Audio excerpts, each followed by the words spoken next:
Hello guys, adobe Photoshop tutorial series का ये part 10 video है और आज हम इस वीडियो में कंटिन्यू करेंगे आगे फोटोशॉप के टूल्स। तो पिछली वीडियो में हमने हेलिंग ब्रश टूल और ये brush tool, clone stem tool, history brush tool, ये पिछले वीडियो पार्ट 9 में हम देख चुके हैं। आज हम इस वीडियो में देखेंगे यहाँ magic eraser tool, gradient tool और ब्लर टूल और ये डस्ट टूल। तो स्टार्ट करते हैं इरेजर टूल से। तो इरेजर टूल क्या करता है कि ये किसी भी इमेज को इरेज करता है। इसके लिए मैं यहाँ पे कुछ इमेज एग्जांपल के लिए ओपन कर लेता हूँ।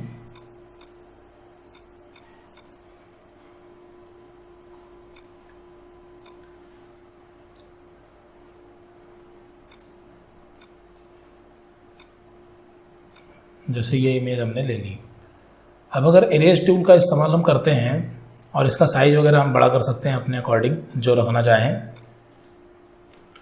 जितने मतलब जो ये इरेजर टूल है, हिस्ट्री ब्रश टूल है, ब्रश टूल है, उसमें ये साइज छोटा या बड़ा करने के लिए और ये ब्रश की जो स्टाइलें हैं वो सारी चीज़ें मिल जाती हैं। तो इसके बारे में हम पहले ही बता चुके हैं कि अगर ये इरेजर टूल है तो ये इरेज करेगा। और कैसे इरेज करेगा, अगर आप ये वाला टूल लेते हैं तो ये जो चीज़ इरेज करेगा तो उसका जो मतलब किनारा है यानी बॉर्डर है वो क्लियरली नज़र आएगा। और अगर आप यहाँ पर ब्लर टूल ले लेते हैं कोई भी, तो इसका जो किनारा है वो एकदम क्लियर नज़र नहीं आएगा। अब बात करते हैं कि इरेजर टूल क्या करता है, कैसे करता है। इरेजर टूल किसी भी पिक्चर को इरेज करता है, बट अगर हम इस पिक्चर को इरेज करते हैं, जैसे मान लीजिए कि यहाँ पर इस वाले को हमने इरेज कर दिया, तो इरेज तो होगा बट कुछ कोई ना कोई बैकग्राउंड में कलर तो करेगा ही। क्यों? क्योंकि अगर इरेज करेंगे तो बैकग्राउंड में जाहिर सी बात है कोई कलर फिल करेगा। तो ये बैकग्राउंड कलर होता है। यहाँ पे जो व्हाइट कलर आप देख पा रहे हैं, तो अगर मैं यहाँ पे ग्रीन कलर सेट कर देता हूँ, ओके कर देता हूँ, तो अब अगर हम किसी भी जगह को इरेज करेंगे तो ग्रीन कलर फिल करेगा। तो ये कलर नहीं फिल कर रहा है बल्कि इरेज कर रहा है। और इरेज करते समय जो बैकग्राउंड का कलर है वो यहाँ पे सेट कर दे रहा है ग्रीन, या जो भी यहाँ पे सेट होगा। तो आई थिंक समझ में आ रहा होगा कि इरेजर टूल क्या करता है। लेकिन ये आप एक चीज़ ध्यान रखिए, मैंने पहले ही पढ़ाया था कि बैकग्राउंड और लेयर क्या होती है। तो आप एक चीज़ नोटिस कर पा रहे होंगे कि मैं अभी जो डिलीट कर रहा हूँ वो क्या डिलीट कर रहा हूँ, बैकग्राउंड को डिलीट कर रहा हूँ। तो अगर आप किसी बैकग्राउंड को डिलीट करते हैं तो वो क्या करता है कि बैकग्राउंड डिलीट करेगा तो पिक्चर डिलीट करेगा और उसकी जगह कोई ना कोई कलर फिल कर देगा। लेकिन अगर आप किसी लेयर को डिलीट करते हैं, एग्जाम्पल मैं क्या करता हूँ कि इस इमेज को सेलेक्ट करके यहाँ पर ले आता हूँ। ये इमेज काफ़ी बड़ी है, मैं फिर दूसरी इमेज ले लेता हूँ। इस इमेज को उस इमेज पे ले जाते हैं कुछ इस तरह से। और अब अगर हम इस इमेज को डिलीट करें, इस वाली लेयर को, यानी इस लेयर को अगर हम इरेजर टूल से इरेज करेंगे तो अब क्या होगा, लेयर डिलीट होगी, इसमें कलर नहीं फिल करेगा। क्यों? क्योंकि जब लेयर डिलीट होती है तो लेयर के पीछे बैकग्राउंड होता है। आप समझ पा रहे होंगे कि लेयर जब डिलीट होती है तो लेयर के पीछे बैकग्राउंड होता है। लेकिन अगर बैकग्राउंड ही डिलीट करेंगे तो बैकग्राउंड के पीछे तो कोई बैकग्राउंड होता नहीं है, इस वजह से वो कलर फिल करता है। तो आई थिंक समझ में आ रहा, मतलब समझ पा रहे होंगे कि इरेजर टूल कैसे काम करता है। तो ये देखिए,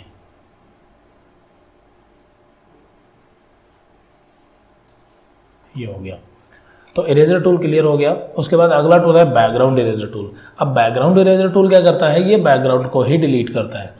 अब ये कैसे काम करता है तो इसको भी देख लेते हैं। जैसे ये है तो ये बैकग्राउंड को इस तरह से इरेज करता है। देखिए, ये देखिए, जब बैकग्राउंड को ये इरेज करता है तो ये बैकग्राउंड में कलर नहीं करता, बल्कि वो मतलब बैकग्राउंड को ही डिलीट कर देता है। ये कुछ ऐसे समझ सकते हैं आप, मान लीजिए कि किसी कागज पे आपने पेंसिल से लिखा और पेंसिल से लिखने के बाद आपने उसको इरेजर से मिटाया, तो क्या मिटेगा, आपका जो पेंसिल से लिखा था वो मिट जाएगा और पेंसिल से लिखने के पीछे जो व्हाइट कलर का पेज था, बैकग्राउंड था, वो आपको दिखाई देने लगेगा। लेकिन अगर आप सोचें कि जितनी दूर में पेंसिल से लिखा हुआ है उस पेज को ही उतना हम फाड़ दें, तो अगर आप उस पेज को फाड़ देंगे तो होगा क्या, जो पेंसिल से लिखा है वो तो डिलीट हो ही जाएगा, साथ में आपका जो वो बैकग्राउंड था यानी पेज था वो भी फट जाएगा। तो बस वही चीज़ यहाँ पर ये भी कर रहा है। मैं बैकग्राउंड इरेजर टूल ये बैकग्राउंड को ही डिलीट कर रहा है। और अब अगर आप इसको कहीं भी किसी दूसरी इमेज पे मूव करके ले जाएंगे तो देखिए यहाँ पे ये पेज, मतलब इमेज जो है वो एक तरीके से फट चुकी है, इसके बैक का दिखाई दे रहा है ये। तो ये आपका है बैकग्राउंड इरेजर टूल, जो कि कलर नहीं फिल करता बल्कि बैकग्राउंड को ही डिलीट कर देता है। अगला टूल देखते हैं।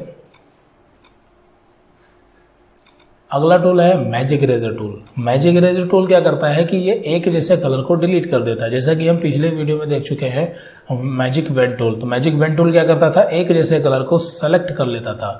ठीक उसी तरीके से मैजिक इरेजर टूल क्या करता है, एक जैसे कलर को डिलीट कर देता है। अगर आप यहाँ पे क्लिक करेंगे तो उसने एक जैसे कलर को डिलीट कर दिया है, ये देखिए एक जैसे कलर को डिलीट कर देगा।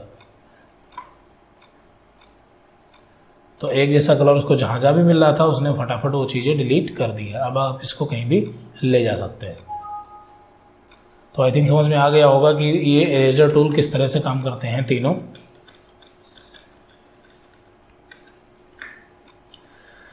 तो ये तीनों इरेजर टूल हो गए। अगला टूल है ग्रेडियंट टूल। ग्रेडियंट टूल का इस्तेमाल हम करते हैं ग्रेडियंट यानी कि कलर फिल करने के लिए। कलर फिल करने के लिए तो हम ब्रश का इस्तेमाल भी कर सकते हैं, बट ब्रश के इस्तेमाल में क्या होता है कि आप कोई भी एक कलर सेट करके ब्रश से एक ही कलर फिल कर सकते हैं अपनी इमेज पर।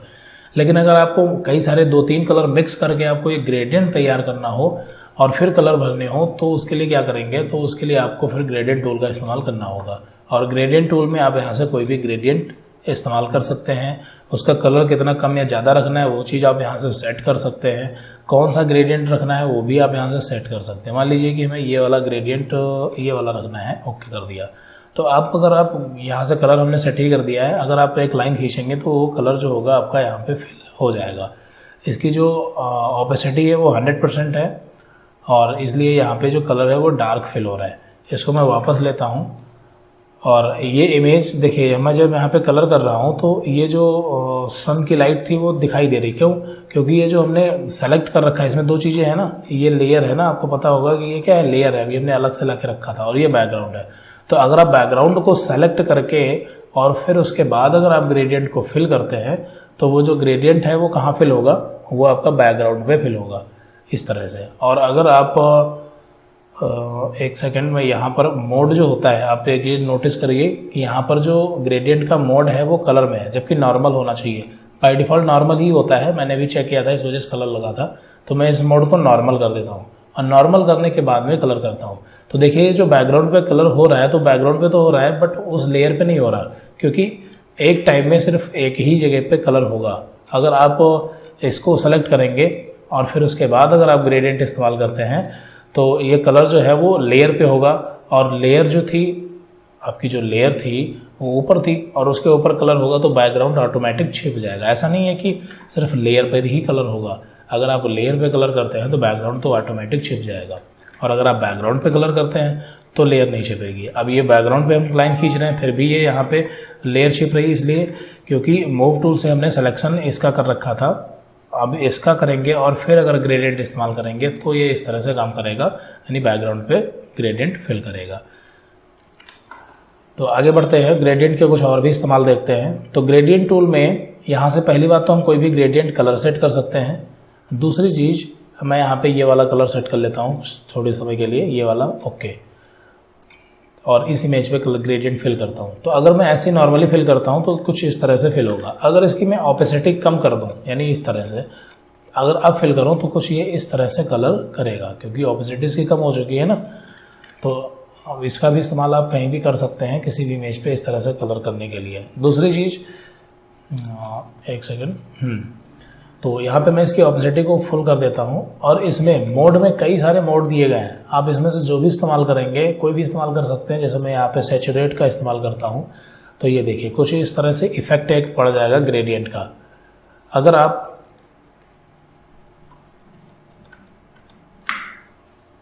इसमें से जैसे मैंने कलर का इस्तेमाल किया तो ये देखिए कुछ इस तरह से इफेक्ट पड़ेगा ग्रेडियंट का। तो इसमें एक एक करके आप सभी को इस्तेमाल कर लीजिए, पता चल जाएगा किससे कौन सा इफेक्ट बनता है। कोई खास दिक्कत नहीं है, बस एक एक करके आप ऊपर से ट्राई कीजिए कि किससे क्या इफेक्ट बन रहा है। मल्टीप्लाई से कलर डार्क कर देता है। तो अगर हम यहाँ पे एक इफेक्ट डालें इस इमेज पर,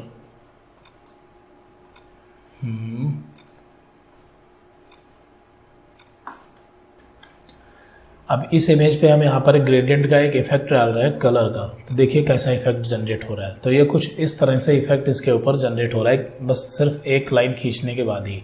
अगर आप डबल कर देंगे तो फिर ये मतलब डार्क करता चला जाएगा कलर, और आप ग्रेडियंट यहाँ पे जो रखना चाहें वो रख सकते हैं। मैं यहाँ पे कोई ग्रेडियंट चेंज कर लेता हूँ, जैसे मैंने ये कलर कर दिया और फिर इसे ड्रैग किया तो कुछ इस तरह से इफेक्ट इसके ऊपर पड़ रहा है।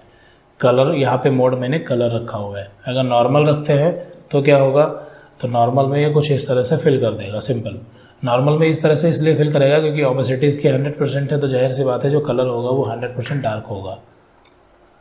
तो यहाँ पर ग्रेडियंट टूल क्लियर हो गया है। अगला है paint bucket tool. Paint bucket tool से क्या होता है कि ये एक जैसे कलर में कलर फिल कर देता है। सिंपल एक जैसे कलर में एक कलर फिल कर देता है। जैसे कि हमने देखा ये क्या करता है, सिलेक्शन करता है। ये क्या करता है, मैजिक इरेजर टूल एक जैसे कलर को डिलीट करता है। और पेंट बकेट टूल क्या करता है कि एक जैसे कलर में कलर फिल करता है। जो भी कलर यहाँ पे सेट होगा, अगर आप क्लिक करेंगे तो ये देखिए ब्लू कलर हो गया।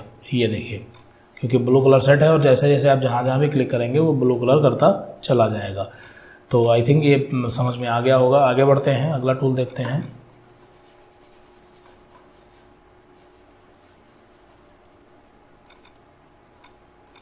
पेंट बुकेट टूल हो गया। अगला टूल है ब्लर टूल।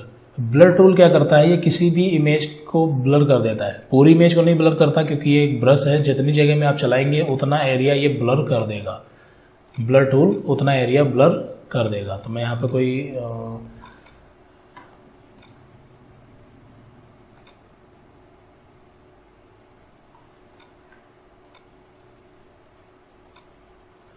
तो मान लीजिए ये इमेज है और इसमें मैं ब्लर टूल का इस्तेमाल अगर करता हूँ, तो अगर मैं आइस को ब्लर करता हूँ तो क्लिक करके और इसको क्लिक चलाना पड़ेगा, मतलब क्लिक को दबाए रखेंगे। यहाँ पे इसकी स्ट्रेंथ हाई कर देते हैं। और अब अगर हम ब्लर टूल का इस्तेमाल यहाँ पे करते हैं तो क्या होगा,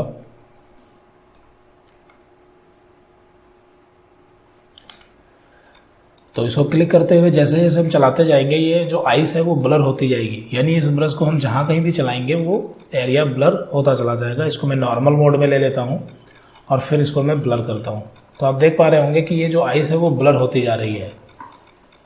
कंपेयर आप कर सकते हैं इस आइस को और इस आइस को। ये देखिए कितनी क्लियर नज़र आ रही है जबकि ये ब्लर हो रही है। तो इस तरह से आप किसी भी पिक्चर का कोई भी पार्ट आसानी से ब्लर कर सकते हैं। इसको देख लेते हैं, आप साइज़ थोड़ा छोटा कर देते हैं इसका। और फिर आप देखिए मैंने इस पार्ट को यहाँ पे इस साइज़ को ब्लर कर दिया। तो ये देखिए ब्लर यानी धुंधली हो गई। तो किसी भी पार्ट को आप ब्लर कर सकते हैं। तो इस आइस और इस आइस में आप फ़र्क आसानी से देख सकते हैं। तो ब्लर टूल का इस्तेमाल क्या होता है पता चल गया होगा। अगला है शार्पन टूल। शार्पन टूल क्या करता है, ये डस्ट क्रिएट करता है। किस तरह से, अगर हम इसका इस्तेमाल शार्पन टूल का ऐसे करेंगे तो ये क्या करेगा, एक पिक्चर में एक उभार मतलब उभार दे देगा। जैसे यहाँ पे आप देख पा रहे होंगे, ये देखिए एक शार्पन इफेक्ट, ये एक प्रकार का ये इफेक्ट होता है जो कि बॉर्डर पे ज़्यादा लगता है। यहाँ पे देखिए ये एक शार्पन इफेक्ट है, यहाँ पे आप देख पा रहे होंगे। तो ये एक शार्पन इफेक्ट है, हालांकि इसका इस्तेमाल नहीं होता है, बहुत कम जगह पे होता है। उसके बाद है अगला है स्मज टूल। स्मज टूल से क्या होता है, स्मज टूल एक ऐसा टूल है जिससे कि हम किसी भी पिक्चर को खींच सकते हैं। जैसे अगर हम इसको थोड़ा सा खींचना चाहते हैं यानी कम करना चाहते हैं तो ये हम कम कर सकते हैं ये पार्ट ऐसे। तो इसमें एक्चुअल में हो क्या रहा है, इसमें हो ये रहा है कि जब स्मज टूल का इस्तेमाल हम करते हैं तो ये अगर हम इधर से इधर की तरफ खींचते हैं तो ये उधर का बैकग्राउंड इस पिक्चर के ऊपर ला करके इस तरह से दे देता है, ये देखिए। और अगर हम इधर से उधर को खींचते हैं तो ये इधर की पिक्चर को उधर खींच देता है। तो आई थिंक समझ में आ रहा होगा कि ये कैसे काम करता है स्मज टूल। इसका इस्तेमाल कई जगह मतलब काफ़ी जगह पे किया जा सकता है। जैसे यहाँ पे ये थोड़े हेयर सही करने हैं तो यहाँ पे आप इसका इस्तेमाल कर सकते हैं ये इस तरह से। तो ये क्या होगा कि इफेक्ट जो होगा उसका बैकग्राउंड पे ये हट मतलब कम होते चले जाएंगे हेयर। ये और जैसे यहाँ पे ये इस तरह से ये आप फैला सकते हैं और चौड़ा कर सकते हैं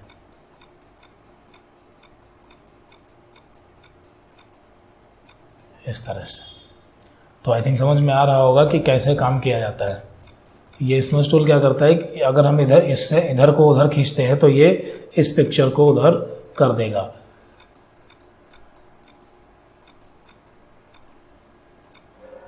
तो स्मज टूल क्लियर हो गया होगा। अगर हम थोड़ी सी यहाँ पे एब्रो बढ़ाना चाहते हैं तो ये इस तरह से बढ़ा सकते हैं।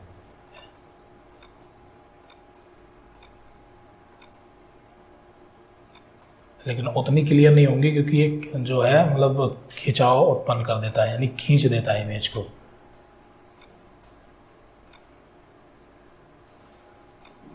और आई थिंक समझ में आ रहा होगा। देखिए यहाँ पे एक पिक्चर को कितना खराब कर दिया। तो स्मज टूल हो गया। आगे बढ़ते हैं। अगला टूल है डस्ट टूल। डस्ट टूल क्या करता है कि किसी भी पिक्चर की ब्राइटनेस को इंक्रीज करता है। मैं इसको जूम कर लेता हूं। और अब अगर हम यहाँ पे डस्ट टूल का इस्तेमाल करेंगे तो ये क्या करेगा, पिक्चर की ब्राइटनेस मतलब ब्राइटनेस इंक्रीज करेगा। ये देखिए, ये इस तरह से। अब यहाँ पर ये ब्राइटनेस इस टाइप की इसलिए आ रही क्योंकि जो इस साइड का फेस है उस पर यही इसी कलर की ब्राइटनेस थी, इसलिए उसने इस कलर की ब्राइटनेस को इंक्रीज कर दिया। तो डस्ट टूल क्या करता है, ये ब्राइटनेस को इंक्रीज करता है। बर्न टूल क्या करता है कि ये ब्राइटनेस को डिक्रीज करता है। कैसे, ये देखिए, ये ब्राइटनेस को क्या कर रहा है, डिक्रीज कर रहा है। ये देखिए, मतलब ब्लैक कर रहा है। तो इसका इस्तेमाल आप ज़्यादा जितना करेंगे वो ब्लैक करता चला जाएगा, कुछ इस टाइप से। अगला टूल है स्पॉन्ज टूल। स्पॉन्ज टूल क्या करता है, इसको मैं स्पॉन्ज टूल से आप किसी भी इमेज को डीसैचुरेट कर सकते हैं। यहाँ पे देखिए मोड में लिखा हुआ है डीसैचुरेट। डीसैचुरेट मीन्स होता है कि ब्लैक एंड वाइट हो जाएगी आपकी इमेज, यानी ग्रेस्केल हो जाएगी। ये देखिए, जितने पार्ट में आप इसको चलाएंगे उतना इमेज का जो पार्ट है वो ग्रेस्केल कलर में कन्वर्ट हो जाएगा। तो आई थिंक ये समझ में आ गया होगा। और अगर आप इसको मैं मिनिमाइज कर देता हूँ, और अगर आप यहाँ स्पॉन्ज टूल में ही मोड को चेंज कर देते हैं, यानी सैचुरेट कर देते हैं। अगर आप डीसैचुरेट करेंगे तब तो पता है कि यहाँ पे क्या करेगा, ये ब्लैक एंड वाइट कर देगा पिक्चर को। लेकिन अगर आप सैचुरेट करते हैं तो ये क्या करेगा, पिक्चर को ब्लैक एंड वाइट नहीं करेगा बल्कि एक सैचुरेशन यानी कि क्लियरिटी एक दे देगा। देखिए यहाँ पे ग्रीन कलर का इफेक्ट, मतलब जैसा भी बैकग्राउंड होगा उसी तरह से यहाँ पर मतलब क्लियरिटी देगा। ये देखिए,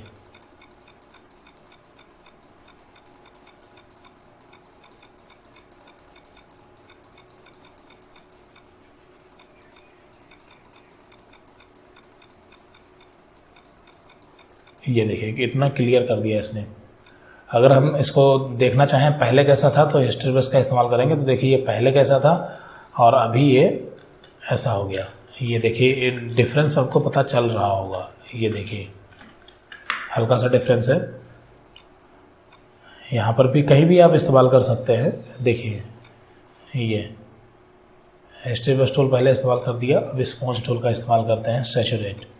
तो ये देखिए एक प्रकार का इफेक्ट, मतलब ब्राइटनेस, क्लियरिटी ये लेके आता है। ये देखिए, अगर इसका साइज बड़ा करके हम फुल इमेज पे चलाएं तो ये फुल इमेज को एक साथ सैचुरेट करेगा। ये देखिए, ज़्यादा अगर इस्तेमाल करेंगे तो पिक्चर बेकार होनी है, क्योंकि किसी भी टूल का यूज अगर हम ज़्यादा करते हैं तो वो पिक्चर बेकार हो जाएगी। ये इमेज कुछ ऐसी थी, और अगर हम यहाँ पे स्पॉन्ज टूल का इस्तेमाल करते हैं और वो भी सैचुरेट मोड में तो ये इमेज कुछ इस तरह से बना सकते हैं। इतना इफेक्ट अच्छा है, यानी काफ़ी है। तो इस वीडियो में हमने ये 4 टूल कवर किए और अगली वीडियो में हम आगे के टूल कवर करेंगे। तो ओके, सो मिलते हैं अगली वीडियो में। Thanks for watching this video.